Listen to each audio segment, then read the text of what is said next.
Hello everyone, Clack the Geek here, and welcome back to a brand new video. And today I'm doing another one of my random review videos. So if you don't know how this works, I've got a bunch of Doctor Who episodes in this hat. I'll pick one out at random, so I've just picked out The Edge of Destruction, and I'd have to review it on the spot in 30 seconds or less. So if you want to check out my previous one, it's on my channel somewhere, but let's get to it. So I'll pick our first episode out.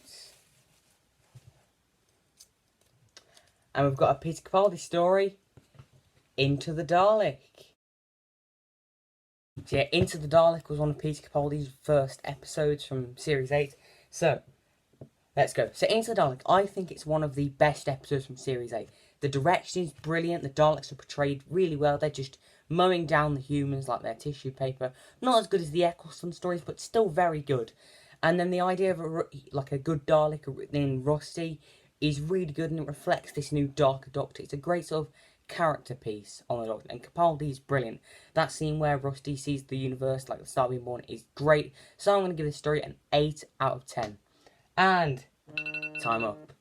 So that's basically how it goes, for those of you who needed a reminder. So our next story is The Waters of Mars. So The Waters of Mars was one of David Tennant's last episodes of The Doctor from the 2009 specials. So, The Waters of Mars, absolutely brilliant story. Based on the Siege, classic formula, it really works. David Tennant is phenomenal in this episode. He just lets loose, he's just ruthless with time. He does whatever he wants. That time of victorious thing gets brought up. He's brilliant, one of his best performances of the Doctor. The Flood are a really creepy monster. Their cracked mouths is just horrible. The fact you can be turned into one with a single drop of water is chilling. The side characters are brilliant. There's some fantastic moments, and so I'm going to give it a 9.5 out of 10, close to a 10. And that's time up. Let's go for another one. I hope we get a classic this time. No, we've got a Matt Smith one. Victory of the Daleks. So yeah, Victory of the Daleks, one of Matt Smith's first stories, and it's quite fitting because it was VE Day quite recently. So, let's do it. So Victory of the Daleks, I think, is underrated. I think the first half is much better than the second half. I think in the first half, the Daleks are really creepy, scheming. I love the design of the Ironside Daleks, the green Daleks, they're just brilliant. Winston Churchill is a great historical figure, one of the best historical figures in Doctor Who. Matt Smith is phenomenal in this story, beating up the Dalek with a giant spanner, letting loose on it. It's just amazing. But the second half, it does get a bit too generic. I don't mind the Paradigm Daleks, but yeah, it does get a bit generic. So I'm going to give it a 7 out of 10. That was just in time. That was blooming heck. Please, can I have a classic one now? I mean, I like the new series, but can I have a classic one, please? You're joking. I've got another Matt Smith one. Amy's Choice. So yeah, Amy's Choice, another one from Series 5. So let's review it. So Amy's Choice, I think, is a brilliant story. I think it's just such a whimsical fairy tale concept of, dream states and that kind of stuff. Really good. Toby Jones as the Dream Lord is fantastic. I honestly wish he would return. Matt Smith, as usual, is brilliant. And it's a really great story for Amy as a companion. I think it's one of her best because she has to, it's like the dilemma. So I watched it recently. I thought it was absolutely brilliant. So I'm going to give it a 9 out of 10.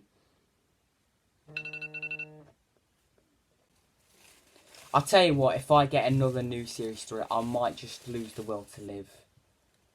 Yes! It's not a new series story, it's a classic story. It's The Ice Warriors. So yeah, after many attempts, I've finally got a classic story, The Ice Warriors. A second Doctor, Patrick Troughton story, which is also partly missing.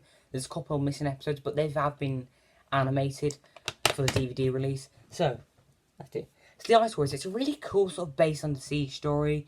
The atmosphere is really good. The Ice Warriors are quite chilling. Being in black and white, it can help cover up some of the naffness of the costumes. Yeah, it's a very good base on the Siege. The atmosphere, the music, the snowy sets is really good. And what else? Troughton's also very fun in it. The companion's very good in it. What else? Yeah, it's just a solid story, but nothing amazing. So I'm going to give it a 7 out of 10. So yeah, the last one now, I hope it's a classic one, because I want more variety for this. And we have... Oh no! I've got the Leisure Hive. So the Leisure Hive is part of season 18, Tom Baker's last season as the Doctor. I'm really not looking forward to do this one, so let's go. So the Leisure Hive is one of my least favourite Doctor Who stories ever. The stuff on Brighton Beach near the beginning of part 1, that's alright.